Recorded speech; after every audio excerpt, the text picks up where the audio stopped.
সারা পৃথিবীতে সবচেয়ে বেশি হওয়া রোগগুলোর একটা হলো সর্দি। একজন বয়স্ক ব্যক্তি বছরে 4 থেকে 6 বার এবং একটা শিশুর বছরে 10 থেকে 12 বার সর্দি হওয়া একটা স্বাভাবিক বিষয়। অস্বাভাবিক গরমের পর ঠান্ডা বা শীত আমাদের জন্য যেমন মনোরম পরিবেশ নিয়ে আসে, বিভিন্ন জায়গায় আমরা ঘুরতে বেরিয়ে পড়ি, একইভাবে ঠান্ডা বা শীতের সময় সর্দির ভাইরাসগুলো ছড়িয়ে পড়ার মতো ভালো পরিবেশ পায় বলে শীতের সময় সর্দি দ্রুত ছড়িয়ে পড়ার সুযোগ পায়। এই কারণেই শীতের সময় মানুষের বেশি সর্দি কাশি হওয়ার সম্ভাবনা থাকে। সর্দি হওয়া অবস্থায় নাকের ভেতরে শ্লেষ্মা বা মিউকাস লাইনিং অতিক্রম করে সংক্রমণ তৈরি করে। সেই ধরনের জীবাণু ঢুকে পড়ে যার জন্য নাকের ভেতর অতিরিক্ত সর্দি জমা হয়।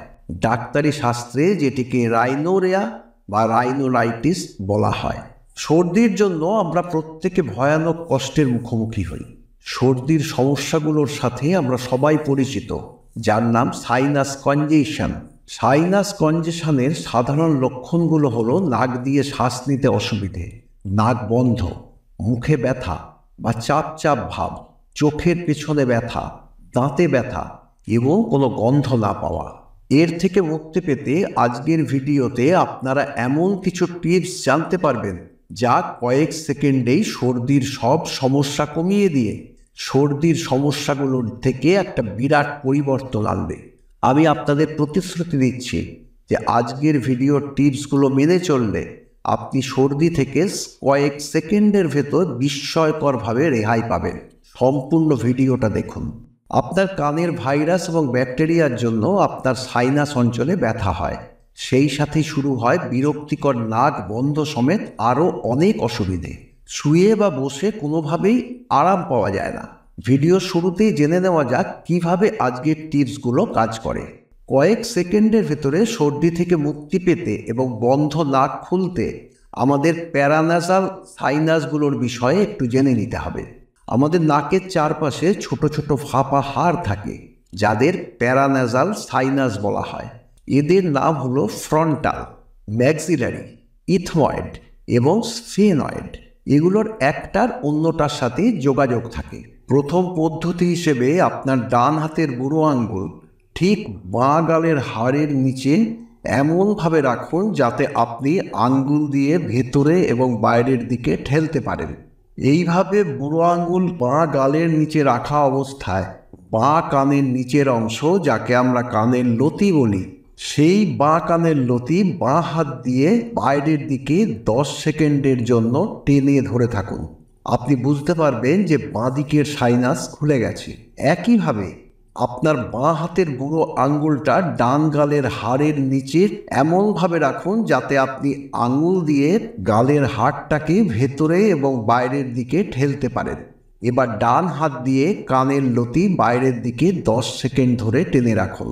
আপনি বুঝতে পারবেন যে ডান দিকের সাইনাস খুলে গেছে এবং আপনার নাক থেকে শ্লেষ্মা বেরোতে থাকবে। দ্বিতীয় পদ্ধতি হিসেবে একটা গভীর শ্বাস নিয়ে হাতের দুটো আঙ্গুল দিয়ে নাক চেপে ধরে আপনার মাথা পেছন দিকে হেলিয়ে রাখুন এবং যতক্ষণ আপনি পারেন আপনার শ্বাস ধরে রাখুন। যখন আপনি দেখবেন আপনি আর শ্বাস ধরে রাখতে পারছেন না, শ্বাস ছাড়ার প্রয়োজন হয়ে গেছে, তখন আপনার মাথা সোজা করে শ্বাস ছাড়ুন। এটা ম্যাজিকের মতো কাজ করবে। আপনার মাথা ও নাকের সাইনাস অঞ্চলে শ্লেষ্মা দূর করবে। যতবার প্রয়োজন ততবার এটা করতে পারবেন। 3 নম্বর পদ্ধতি হলো নাক দিয়ে জল পড়ছে, সাথে মাথা ব্যথা, হাঁচি। কোনো ওষুধ ছাড়াই যদি আরাম পেতে চান, তাহলে আপনি আপনার 2 হাতের দুটো তর্জনী দিয়ে নাকের ওপরের ঠিক বাইরের অংশ থেকে নিচের দিকে নাকের নিচের অংশ পর্যন্ত আপনি এমনভাবে চাপ দিয়ে ম্যাসেজ করুন যাতে মনে হবে ম্যাসেজ করা জায়গায় চাপ পড়ছে। ম্যাক্সিলারি সাইনাসের এই জায়গায় যদি আঙ্গুল দিয়ে আস্তে আস্তে 30 সেকেন্ড চাপ দিতে পারেন, তাহলে ম্যাক্সিলারি সাইনাসের ভেতর জমে থাকা শ্লেষ্মা বা মিউকাস বেরিয়ে যাবে।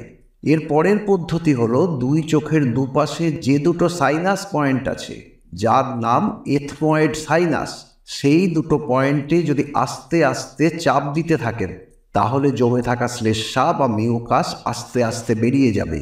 এভাবে 2 মিনিট করলে আপনি নিজেই বুঝতে পারবেন যে আপনার ভালো লাগছে, কারণ শ্লেষ্মা বা মিউকাস বেরিয়ে যাওয়ার জন্য সাইনাস অঞ্চলগুলো ফাঁকা হয়ে যাওয়ায় সাইনাসের ভেতর দিয়ে বাতাসের চলাচল শুরু হয়ে যাবে এবং আপনি আরাম পাবেন।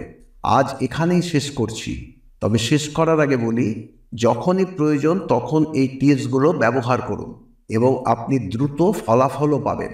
আপনার বন্ধুদের এবং পরিবারের সাথে শেয়ার করুন এবং অবশ্যই কমেন্টস করে আপনার মতামত জানান। আবার দেখা হবে পরের ভিডিওতে। ততক্ষণ ভালো থাকুন, সুস্থ থাকুন। ধন্যবাদ।